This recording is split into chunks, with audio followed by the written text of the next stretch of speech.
Hey everybody, welcome back to another episode of Palm Coast Real Estate with Brett. Today I want to talk to you about staging your home when you're getting ready to put it on the market. So let's start with furniture.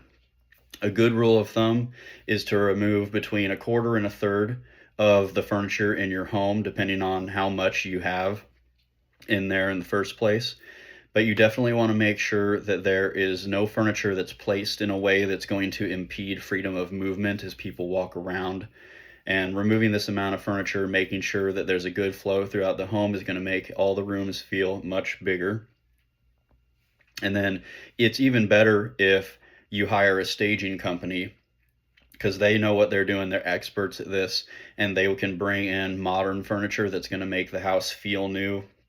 Guys, I got to say, if you have really old furniture, that's totally fine if that's your taste, but it's really not a good look for buyers. I have sold homes with very dated furniture, and it makes buyers think that the house itself is much older than it might actually be, and it's just not a good impression. I mean, down here in Florida, we have a lot of people who have investment properties or second homes that they are then trying to sell, which are very oftentimes totally vacant and have no furniture in them. I would rather sell a home with no furniture in it rather than a home with dated furniture in it. Okay, it just does not leave a good impression in the buyer's mind. Obviously, if you're still living in the home and that's the furniture you have, then it is what it is, and we'll have to use it because you need something to live on, right? Unless you really want to take it all out and then have a staging company bring stuff in, which is still a good option. But dated furniture is not ideal.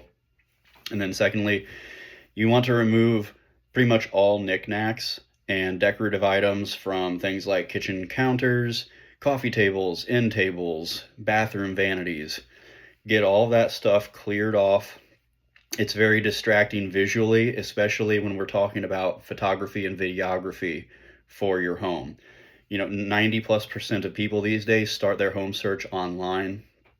And you've probably noticed yourself, if you've been looking through listing photos, that if people haven't removed a bunch of stuff from those surfaces, or if they have a bunch of potted plants around, you just end up focused on those items and you can't really focus on the features of the house. And we want people to focus on your house, not your stuff. So get all that stuff boxed up and put away. Same thing goes for family photos, if they're out on tables or hung on walls, and religious icons. And most realtors, myself included, understand that this can be a painful step, right? Everyone gets really attached to their home, especially if you've been in it for a long time. Most sellers want to be able to feel like it's still home for the remaining time that they are there. But really, it's important to try to divorce yourself from emotion when selling your home, because really the whole point of the process is to make it not your home anymore, and we need to appeal to the largest number of buyers possible. And buyers do not want to come into your home and see your family's photos all over the place. They're trying to imagine themselves in the home, and it's going to be a pretty stark reminder that it's not their home, and they just really don't want to see who's been in there before them. I mean, think about if you were booking a hotel room for a few nights and then you walked into your hotel room and there was a family photo of the people who had stayed there the night before. You'd be horrified, right? Nobody wants to think about that. Same concept. So try to think about it as if you are staying in an Airbnb for the remaining time that you're there rather than it being your home. Might make it a little bit easier toward the end process when you actually get to closing as well. If you've been thinking about that mentally for a while, might make it a little bit less shocking when the time comes to actually move out. Okay. And then all of these things that we've been talking about, kind of putting away, if you can rent a storage unit for them, that's best case scenario. If you can't or don't want to do that, most buyers are pretty understanding if you have that sort of stuff kind of boxed up and put in the garage. They know you're going through a transitional period in your life. They probably are themselves as well. Just try to keep it as organized as possible if it's in the garage, and make sure you don't block anything important like your air handler, your electrical panel, or your water heater. Buyers want to be able to check those things out, okay?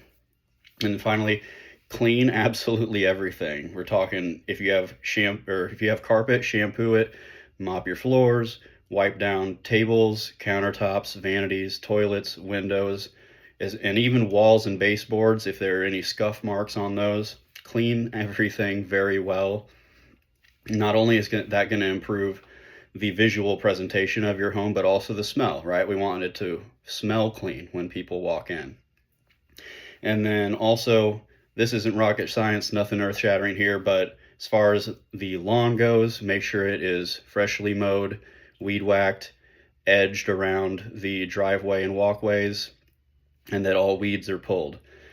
If the yard isn't well kept and if the house isn't clean, people are going to see that those things haven't been kept up, even though they're small. It can make them wonder what else hasn't been kept up with the house, and we don't want those kind of thoughts to enter buyers' minds, okay? So doing all of these things will make your home appear bigger and cleaner and well cared for. Neglecting to do these sort of things can make the house feel small and dirty, and we don't want that at all. So most of these things are pretty easy to do, other than if you want to rent a storage unit. These kind of things aren't going to cost you really much of anything, and most people can do them themselves. Absolutely worth doing. If you're interested in what kind of repairs should be done or upgrades should be done, check out my other video I already have on that. Hope this information was helpful. If you thought so, like the video, subscribe to my channel, and I'll see you next time on Palm Coast Real Estate with Brett. Thanks, everybody.